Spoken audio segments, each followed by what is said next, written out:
Assalamualaikum Bu. Waalaikumsalam, Nak. Silakan masuk. Baik Bu. Duduk aja di situ ya. Ya Bu, makasih. Bagaimana kabarmu, Nak? Alhamdulillah baik Bu. Bagaimana dengan Ibu? Alhamdulillah baik juga. Ngomong-ngomong, ada yang mau diceritakan, Nak, ke Ibu sampai kamu ke ruangan Ibu. Padahal sekarang lagi jam pelajaran. Jadi gini Bu, saya tuh mau nanyain beberapa hal ke Ibu. Tuh, Oh, boleh. Mengenai perihal apa, Nak? gimana ya Bu? Ceritanya gitu. Oh, kamu masih belum tenang ya. Kamu boleh kok tenangin diri dulu, biar bisa nggak sungkan untuk cerita ke Ibu. Terlebih, mungkin kayaknya kamu ingat ya. Ya Bu, jadi saya tuh overthinking Bu waktu nanti di perkuliahan saya. Loh, overthinking kenapa, Nak?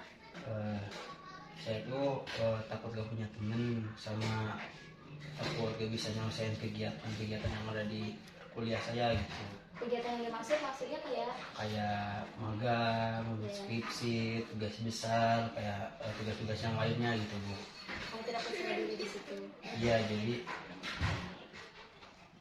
saya tuh jadi saya tuh kurang percaya diri gitu Bu, dan ada beberapa hal faktor juga ya Bu ya, yang berkaitan dengan faktor lingkungan. Oh begitu, bagaimana lagi, Nak? Jadi kenapa saya nggak percaya diri?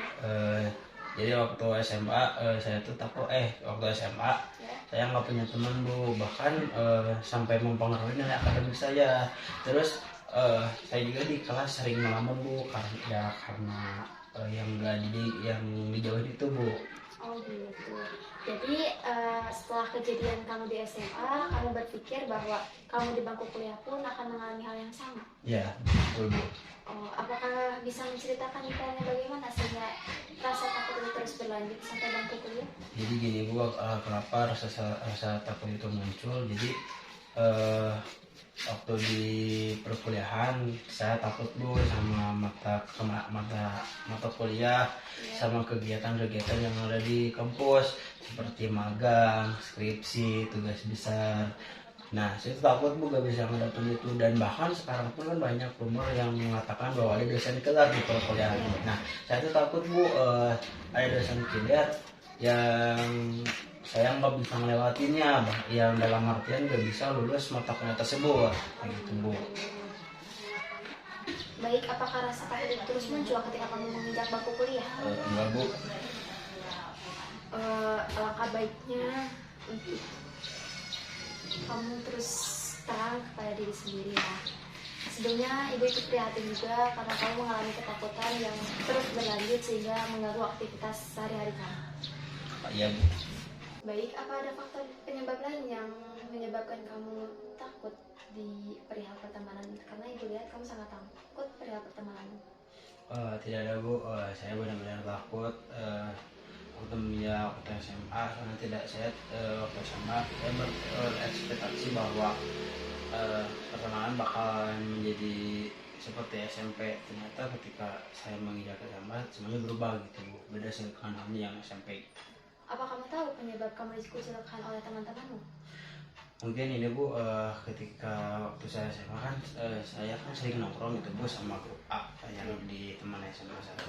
Nah, jadi waktu ada kegiatan ke suatu tempat, tapi saya nggak bisa ikut dikarenakan ya ada beberapa faktor yang menyebabkan hal tersebut. Salah satunya menjaga diri saya. Terus ya dengan orang tua yang sibuk bekerja, terus yang paling itu ya saya kurang kasih orang tua gitu Bu. Dan sebenarnya waktu kegiatan itu tuh dan biaya tarifnya memang sangat mahal gitu Bu ya, makanya itu saya bisa ikut juga. Salah satu faktornya kayak gitu. Berarti tidak sepenuhnya salah kamu ya, Nak? Ya Bu, karena emang saya kurang setara gitu dengan mereka gitu, dengan faktor ekonomi. Mungkin ya ketika saya nggak ikut pandangan mereka aku bahwa faktor ekonomi saya segini, faktor ekonomi mereka segini, ya itu mungkin salah satunya. Tadi sedikit nyeleneh ya dari yang sebelumnya, dari permasalahan yang katanya kamu kurang kasih sayang orang tua. Coba kamu relax sendiri dulu, dikarenakan kita akan menyelesaikan permasalahannya satu persatu ya nak. Yang pertama ya kita kan akan menyelesaikan permasalahan kuliahan kamu dulu. Ya lagian gimana sih Bu, saya juga kan dari keluarga yang sederhana gitu Bu, dan ya faktor ekonomi juga, dan yang sebenarnya 100% tuh ya karena biaya yang tadi mahal gitu Bu. Kenapa gitu, yang cuman perihal nongkrong doang, kenapa harus dijauhin gitu, kenapa tidak diajak atau bahkan ya mereka ya dan macam patungan buat ya yang gak ikut gitu kan, ya kenapa cuman ya ikut doang harus dijauhin gitu, kenapa nggak disupport gitu kan, itu bisa dibilang kalau udah teman juga menjadi toksik gitu bukan. Ya lagian gimana sih Bu, saya kayaknya pantas mati aja, lagian saya pantas mati aja nggak sih Bu, kayak nggak cocok aja sih hidup, bisa cuma perihal nongkrong doang, eh, cuma dijauhin gitu Bu, kayak nggak masuk logika aja gitu Bu, kayak mereka buat kayak pandangan mereka bahwa faktor ekonomisnya itu lumayan jauh rendah gitu Bu, dibanding dengan mereka yang faktornya yang sangat tinggi gitu Bu.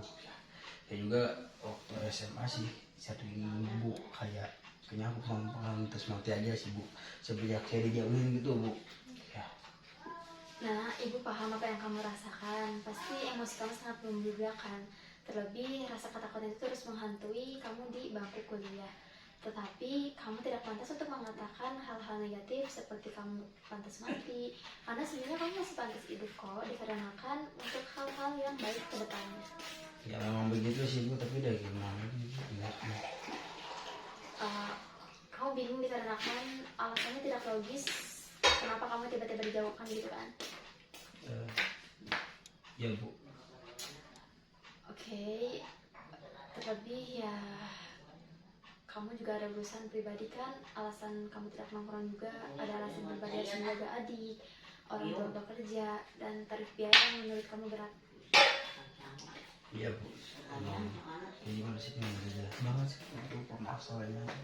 Ya gak jelasnya karena mungkin kenapa nongkrong itu dijadikan alasan bahwa kalau kamu sudah ikut kamu dijauhkan atau dikucilkan kan? Iya, betul Bu. Baik, dapat ibu tangkap pesan bahwa kamu mengalami ketakutan yang terus berlanjut di perihal pertemanan dikarenakan pertemanan kamu di SMA kurang baik untuk kamu, hanya karena alasannya tidak ikut nongkrong, tidak akan ditemani. Iya, betul Bu.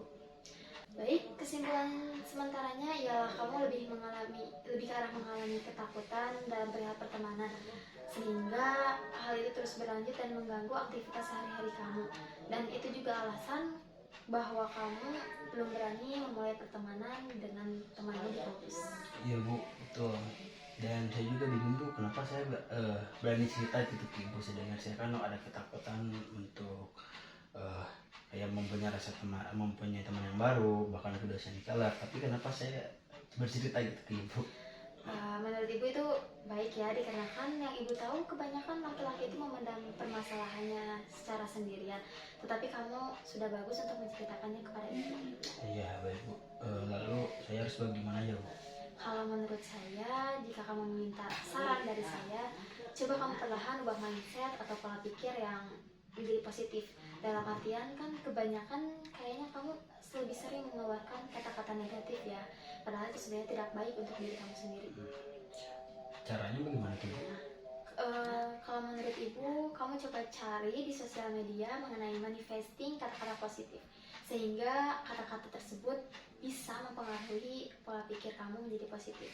Karena menurut ibu, kamu rasa takut itu dimunculkan karena pola pikir kamu yang terus-menerus takut akan pertemanan. Oh gitu ya Bu ya. Baik, dapat ibu buatkan kesimpulan akhir dari sesi konseling ini bahwa kamu mengalami rasa takut dalam perihal pertemanan. Terlebih kamu munculnya rasa takut itu dari pertemanan di SMA. Dan menurut kamu alasannya tidak logis sehingga kamu merasa itu hal yang sepele. Lalu kamu juga tidak percaya diri dikarenakan faktor dari lingkungan juga, dari perihal pertemanan. Lalu rasa takut itu berlanjut ke hal yang lainnya, salah satunya yaitu kamu takut menghadapi dosen yang berat, lalu mata kuliah yang sulit. Ya baik, betul Bu. Baik, apa sesi konseling ini membantu menyelesaikan permasalahan membantu sekali Bu. Terlebih saya harus bingung, saya harus mencari kemana lagi Bu, dan bingung mau kemana lagi tuh saya bercerita tentang permasalahan hal ini. Tidak apa-apa, saya akui kamu keren karena jarang ada cowok yang menceritakan permasalahan pribadinya.